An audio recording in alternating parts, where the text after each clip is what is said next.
इसके उत्तर में चंद्रहास जी ने कहा, हमारे गुरुदेव ने बताया है, इस वर्णमाला बोध में श्यामल वर्ण श्री कृष्ण है।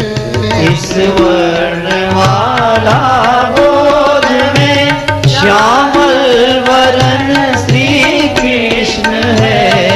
मम मन बन्यो चातक मयूर प्रतीक्षमान सतृष्ण है। मन मन बनो चातक मयूर प्रतीक्षमान सतृष्ण है। स्वर सभी ईश्वर रूप है, सब में प्रधान आकार है।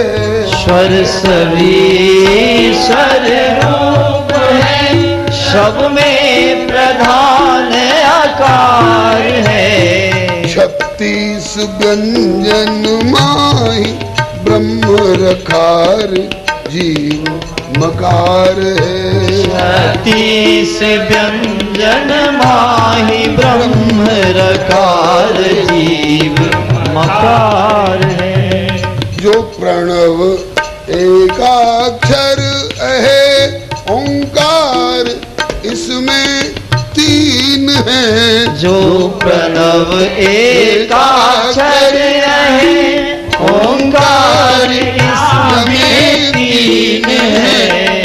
क्रम से अकार उकार मां में विष्णु शिव अज लीन है। क्रम से अकार उकार मां में विष्णु शिव अज लीन है। मीरा दीदी भी एक तारा लेकर के दर्शन दे रही हैं। मीरा दीदी ने कहा कि मैं संसार में उतारी गई और मैंने संसार को मंथन किया, और मंथन करके मुझे ये कहा गया था कि इस संसार में असार भी है और सार भी है। मीरा, तू मंथन करके असार को किनारे कर देना और सार को स्वीकार कर लेना। तो मैंने प्रभु की इस आज्ञा का पालन किया और क्या किया, क्या निकाला और क्या छोड़ा। कहती है कि मेरे तो गिरधर गोपाल दूसरो न कोई, जाके सिर मोर मुकुट मेरो पति सोई। इसी में आगे की कड़ी है, दूध की मथनिया बड़े प्रेम से बिलोई। दूध की मथनिया बड़े प्रेम से बिलोई। दूध की मथनिया बड़े प्रेम से बिलोई। दूध की मथनिया बड़े प्रेम से बिलोई। मक्खन तो काढ़ लियो, मक्खन तो काढ़ लियो, छाछ पीवे कोई। मक्खन तो काढ़ लियो, छाछ पीवे कोई। सार काढ़ लियो, छाछ पीवे कोई। सार काढ़ लियो, छाछ पीवे कोई।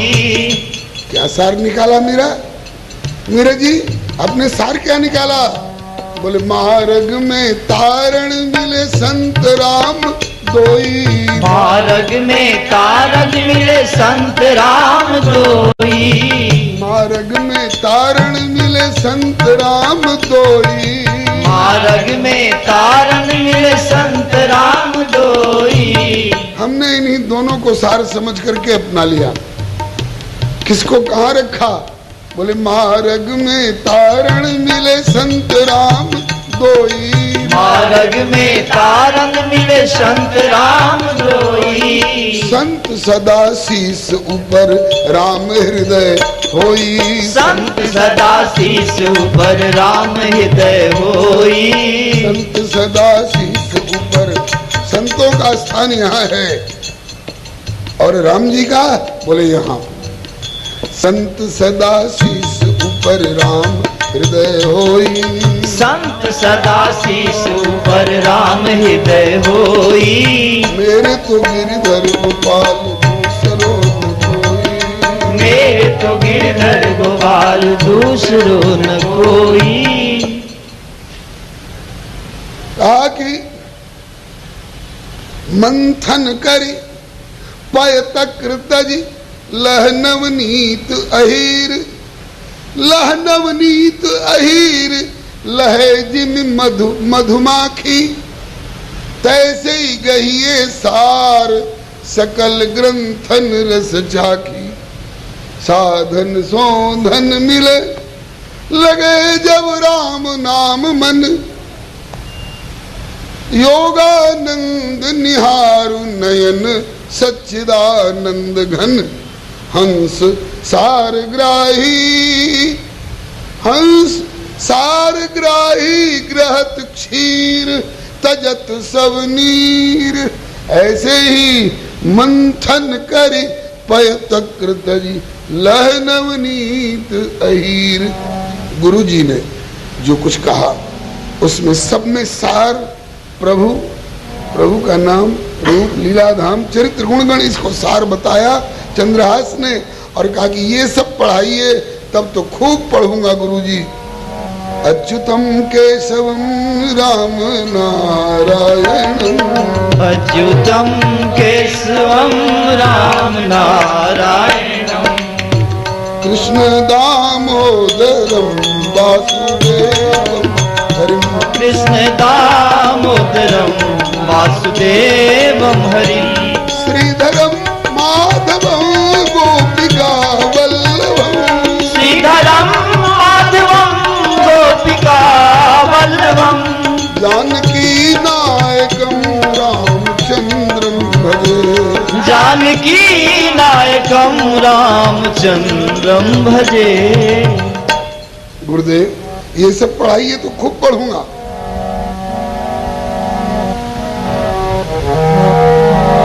श्री हरे नमः।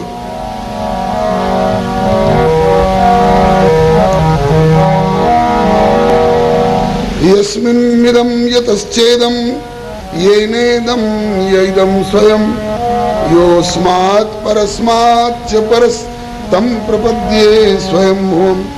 जन्माद्यस्य तोऽन्वयादितरतश्चार्थे स्वविज्ञ स्वराट्, तेने ब्रह्म हृदय आदि कवये मुह्यन्ति यत्सूरय। तेजो वारिमृधां यथा विनिमय यत्र त्रिसर्गो मृषा, धाम्ना स्वेन सदा निरस्तकुहकं सत्यं परं धीमहि। सच्चिदानंद रूपाय विश्वोत्पत्त्यादि हेतवे, तापत्रय विनाशाय श्रीकृष्णाय वयं नमः। नाम संकीर्तनं यस्य सर्वपापप्रणाशनं, प्रणामो दुःखशमनः तं नमामि हरिं परम्। नमोऽस्तुते महायोगिन् प्रपन्नमनुषाधिमां, यथा त्वच्चरणाम्भोजे रति स्यात् अनपायनी। ये सब पढ़ाइए तो खूब पढ़ूंगा गुरुजी। और कबूतर वाला का, खरगोश वाला का और गधा वाला का, ये सब पढ़ने की मुझे आवश्यकता नहीं है। अतिरिक्त जो स्वर सभी ईश्वर रूप है, सब में प्रधान आकार है। स्वर सभी ईश्वर रूप है, सब में प्रधान आकार है। 36 व्यंजन माही ब्रह्म रकार जीव मकार है। 36 व्यंजन माही ब्रह्म रकार जीव मकार है। जो प्रणव एकाक्षर है ओंकार, या में 3 है। जो प्रणव एकाक्षर है ओंकार, या में 3 है। क्रम से अकार उकार और माँ में ब्रह्म शिव अजलीन है। क्रम से आकार उकार मों में ब्रह्म शिव अजलीन है। क्रम से आकार उकार माँ में विष्णु शिव अजलीन है। क्रम से आकार उकार मों में विष्णु शिव अजलीन है। अतिरिक्त इनके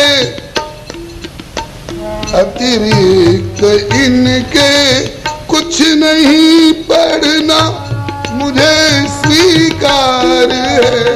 अतिरिक्त इनके कुछ नहीं पढ़ना मुझे स्वीकार है। तन मन वचन में प्रभु रमे तो भव से बेड़ा पार है। तन मन वचन में प्रभु रमे तो भव से बेड़ा पार है। ठीक, अच्छा चलो, इस पढ़ाई की तुम्हें आवश्यकता नहीं है, आगे तुम राजा बनने वाले हो, तो तुमको युद्ध क्षेत्र में अस्त्र शस्त्र की शिक्षा तो आवश्यक होगी ना। चलो हम तुम्हें धनुर्वेद का अभ्यास करावें, धनुर्वेद की पढ़ाई पढ़ावें।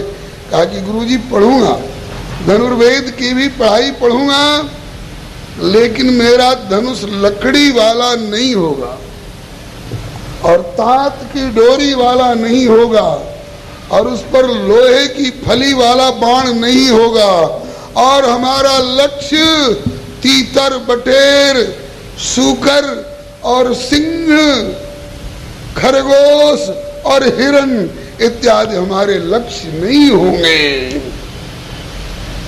मेरा धनुष कुछ और तरह का होगा, मेरा बाण कुछ और तरह का होगा और मेरा लक्ष्य भी और उस पर धनुष की डोरी भी कुछ और तरह की होगी।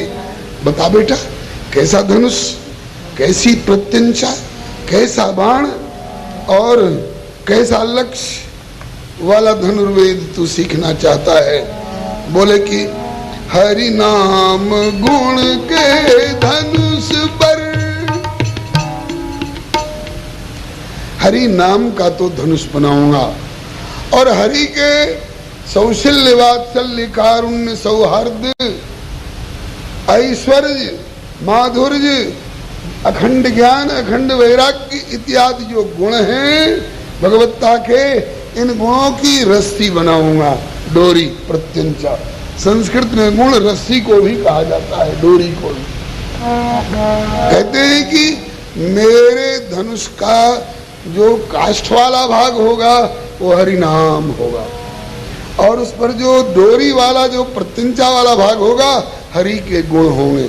हरि के नाम पर हरि गुणों की डोरी चढ़ाऊंगा और उस पर बाण की जगह पर अपने मन को, अपनी बुद्धि को, अपने चित्त को, अपने अहंकार को और अपने आप को, अपनी आत्मा को बाण बनाऊंगा।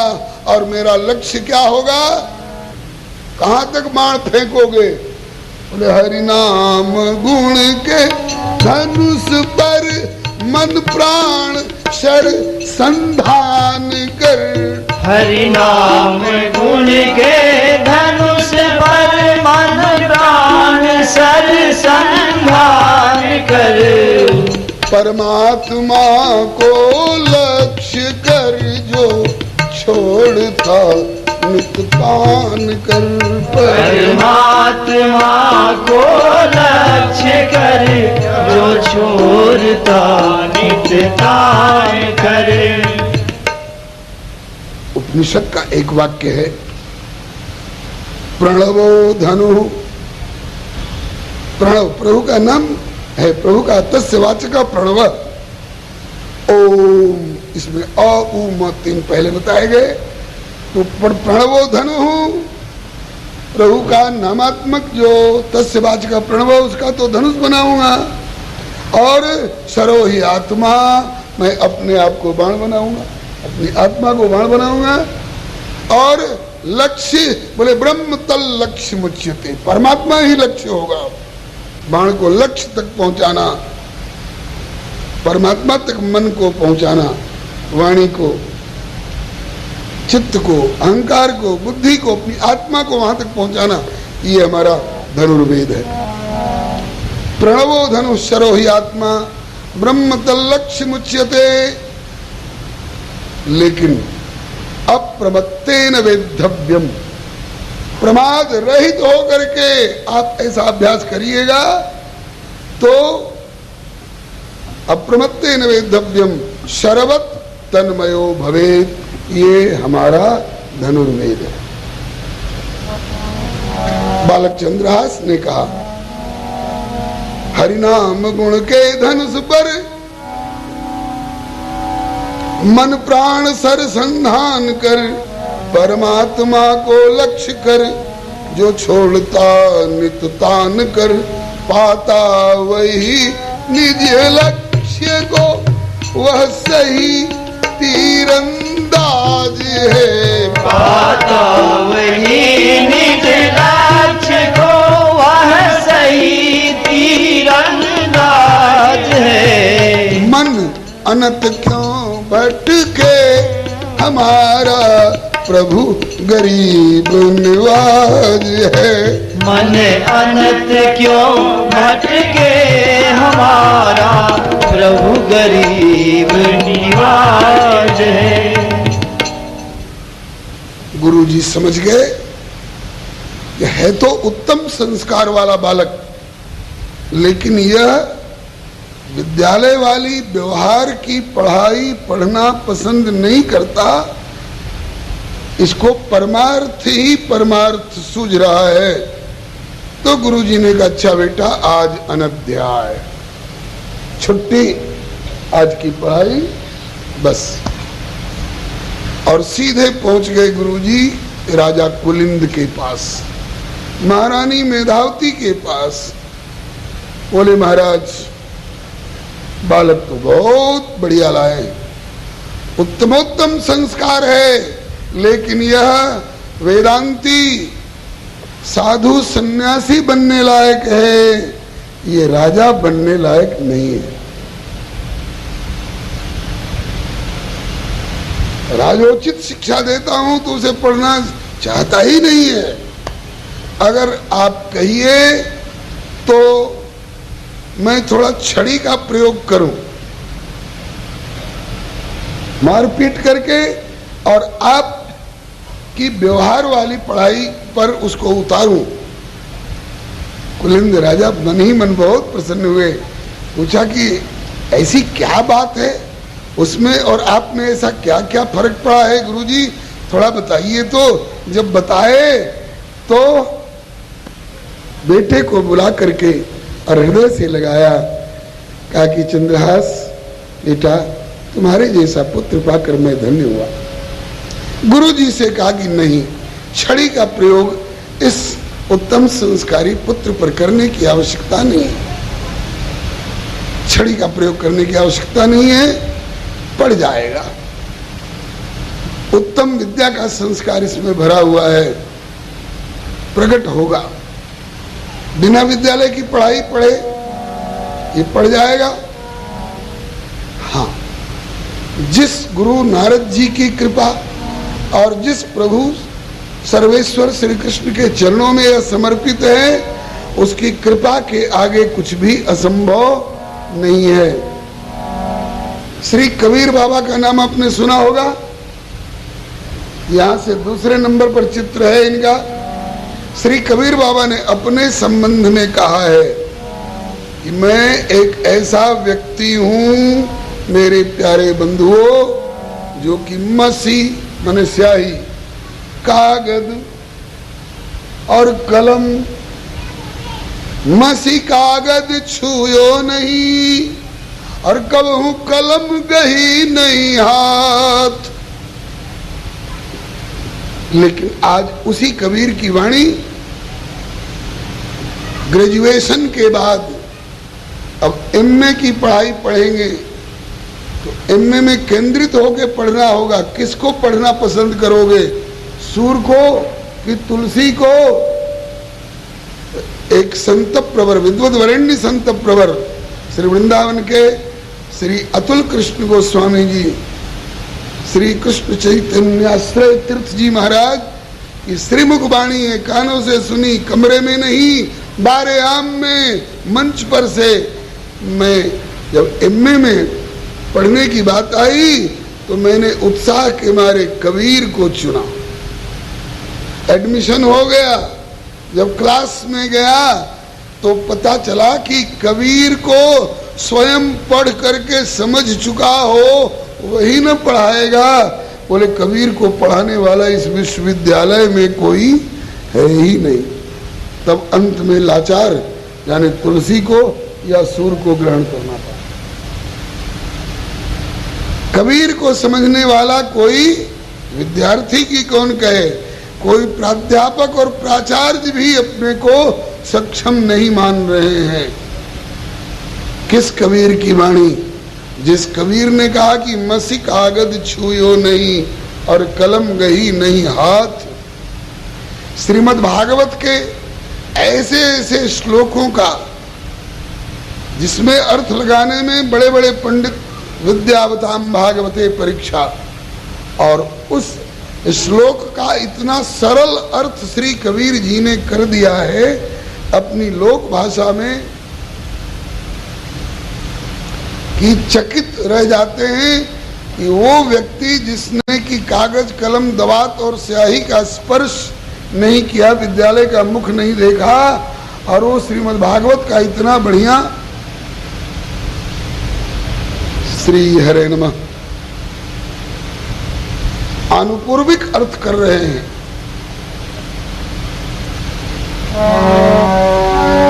निद्रया ह्रियते नक्तम, श्री शुकवाणी श्रीमद् भागवत के द्वितीय स्कंद के प्रथम अध्याय का श्री शुकवाणी का एक श्लोक है। निद्रया ह्रियते नक्तम व्यवाये न च वावयः दिवाचार्थे हया राजन कुटुंब भरणे नवा। और इसी का अर्थ अनपढ़ कहलाने वाले मसी कागज छुयो नहीं कलम गई नहीं हाथ वाले कबीर जी कर रहे हैं। रैन गवाई सोए के और दिवस गमायो खाए, हीरा जन्म अमोल था कौड़ी बदले जाए। क्यों कबीर जी आप कागज कलम दवात और स्याही का स्पर्श नहीं किए, विद्यालय का मुख नहीं देखे, तो इतनी ऊंची परावाणी आपकी कहां से निकली, कैसे निकली? तो कहते हैं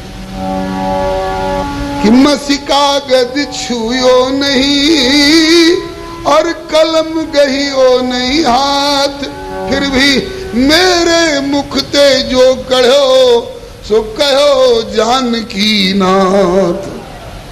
क्योंकि मेरे मुख ते जो कहो सो कहो जानकी नाथ। जिनको मैंने सजोया है और जिनको मैंने कुछ अर्पण किया है। क्या अर्पण किए हो? 36 अक्षर नहीं अर्पण किया है मैंने 2.5 अक्षर अर्पण किया है। वो 2.5 अक्षर क्या है? कबीर जी का ही शब्द है। पोथी पढ़ पढ़ जग मुआ पर पंडित भया न कोय, 2.5 अक्षर प्रेम का जो पढ़े सो पंडित हो। गुरु जी कह रहे हैं बालक उत्तम है, संस्कार बढ़िया है, मेधा इसकी अच्छी है, प्रज्ञा इसकी सही है, लेकिन यह सन्यासी होने लायक हो सकता है, यह महामंडलेश्वर और जगत गुरु और विश्व गुरु ब्रह्मांड गुरु होने लायक हो सकता है, लेकिन ये राजा होने लायक नहीं लगता है। राजन अगर कहिए तो इसे राजनीति, कूटनीति, साम दान, भय भेद इत्यादि की पढ़ाने के लिए छड़ी का प्रयोग करो। बोले नहीं, छड़ी का प्रयोग मत करिए। थोड़े ही दिनों में 16 वर्ष की अवस्था तक पहुंचते पहुंचते श्री चंद्रहास जी विद्वानों में बड़े भारी पारंगत हुए। ध्यान है, कथा कौन सुन रहा है? चरित्र हो रहा है चंद्रहास जी का, सुना कौन रहा है? नारद जी, शाबाश। और सुन कौन रहा है?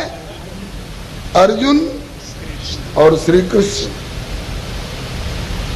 भूमिका में पहले बात बताई जा चुकी है प्राक कथन में।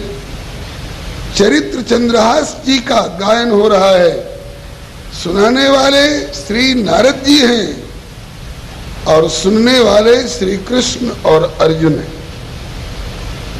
ये सब सुना करके और श्री हरे नमः, ये सब सुना करके और नारद जी ने एक जिज्ञासा भरी दृष्टि अर्जुन पर डाली। अर्जुन, क्या सुन रहे हो? बोले गुरुदेव मैं कृतार्थ हो रहा हूं। ये चरित्र कैसा लगता है? जिसका चरित्र सुनाया जा रहा है उसका व्यक्तित्व कैसा लग रहा है? तो अर्जुन बोले गुरुदेव मैं तो निराश था, मैं तो निराश था। पठका पाठकाश्चैव ये चान्य शास्त्र चिंतका सर्वे व्यसनिनो मूढ़ा यह क्रियावान स पंडितः। मैं तो सोचता था कि अब धरती पर कोई पंडित रह गया कि नहीं रह गया। विद्या विनय संपन्ने ब्राह्मणे गविहस्तिनी सुनि चैव स्वपाके च पंडिता समदर्शिनः मातृवत् परदारेषु परद्रव्येषु लोष्ठवत् आत्मवत् सर्वभूतेषु यः पश्यत् स पंडितः। इन कसौटियों पर कसे जाने पर सही पंडित के रूप में निखर कर आने वाला कोई धरती पर रह गया है कि नहीं रह गया है।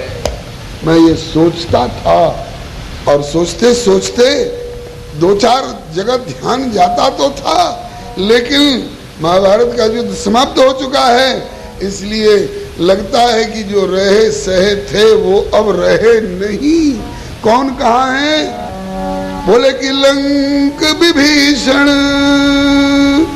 विभीषण लंका का राज्य लेकर बैठे कल्प भर के लिए। लंक विभीषण और ध्रुव गगन, ध्रुव इस ब्रह्मांड के सीमा पर, लंक विभीषण ध्रुव गगन और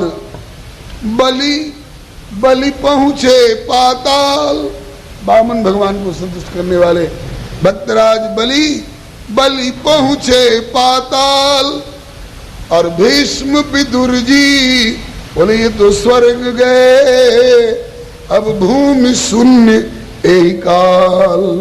लगता था कि धरती सूनी हो गई, धरती निपुती हो गई, लेकिन आज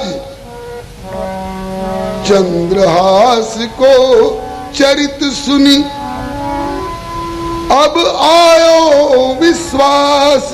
अब हूँ है इस धरणी पर हरि के साझेदार। अब हूँ है इस धरणी पर हरि के साझेदार। कथा आगे बढ़ाऊं? हाँ गुरुदेव कथा आगे बढ़ाइए। घोड़े की चिंता नहीं? बोले घोड़े की चिंता नहीं। यज्ञ की चिंता? बोले यज्ञ की चिंता नहीं।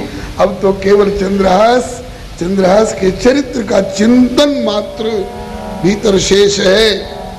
मुझे धर्म अर्थ काम मोक्ष से भी अधिक बड़ी उपलब्धि हो गई। नारद जी ने चरित्र को आगे बढ़ाया। कल जो आश्रयहीन भिखारी, कल जो आश्रयहीन भिखारी आज राज्य उत्तराधिकारी, आज राज्य उत्तराधिकारी। दया कर दीनो दीन दयाल, दया करि दीनो दीन दयाल। प्राप्त सब विद्या अल्प ही काल, प्राप्त सब विद्या अल्प ही काल। होए रहे माता पिता निहाल, हुए रहे माता पिता निहाल। जान के सुयोग्य